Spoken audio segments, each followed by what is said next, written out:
মোস্তাফিজকে বাদ দেওয়ার পেছনে উগ্র সাম্প্রদায়িক শক্তির চাপের যে অভিযোগ উঠেছে, এই বিষয়টিকে বিএনপি কোন চোখে দেখছে?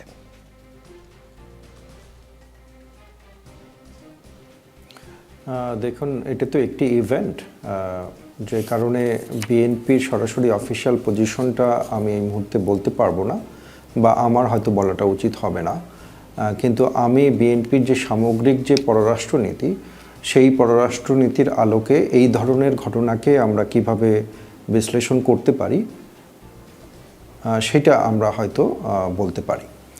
তো এখন আমরা যে বিষয়টা দেখছি যে ক্রিকেটের মধ্যেই বলুন আর যে কোনো খেলার মধ্যেই বলুন, কোনো একটি নির্দিষ্ট দেশের যদি আমরা দেখি যে একটা বড় ধরনের প্রভাব বিস্তারের চেষ্টা এবং যেগুলো ধর্মভিত্তিক যে গোষ্ঠী রয়েছে যারা এক ধরনের উগ্রপন্থা অবলম্বন করে এবং সেই উগ্রপন্থা অবলম্বন করার মাধ্যমে কোনো খেলোয়াড়ের উপরে এক ধরনের চাপ প্রয়োগ করার চেষ্টা করে, সেটা যে দেশেই হোক সেটার বিরোধী আমরা এবং বিএনপি এই ধরনের যে কোনো ঘটনার তীব্র প্রতিবাদ আমরা করছি।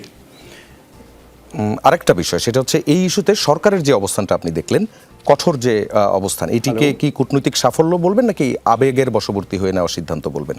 জনমত আসলে কতটা প্রতিনিধিত্ব করে এই সিদ্ধান্তে? আপনাদের কানেকশন আমি শুনতে পাচ্ছি না ঠিক মতো। জি, আমরা ফিরে যাচ্ছি জামায়াতে ইসলামের কাছে, অ্যাডভোকেট সাইফুর রহমানের কাছে।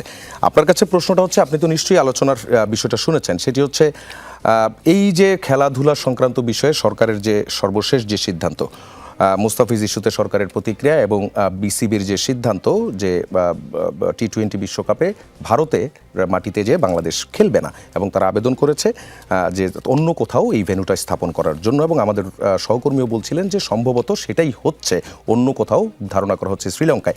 সরকারের এই সিদ্ধান্তকে আপনি কূটনৈতিক সফলতা বলবেন নাকি আবেগের বশবর্তী হয়ে সিদ্ধান্ত বলবেন? জনমতের কতটা প্রতিনিধিত্ব আছে এই সিদ্ধান্তে? অনেক ধন্যবাদ আপনাকে।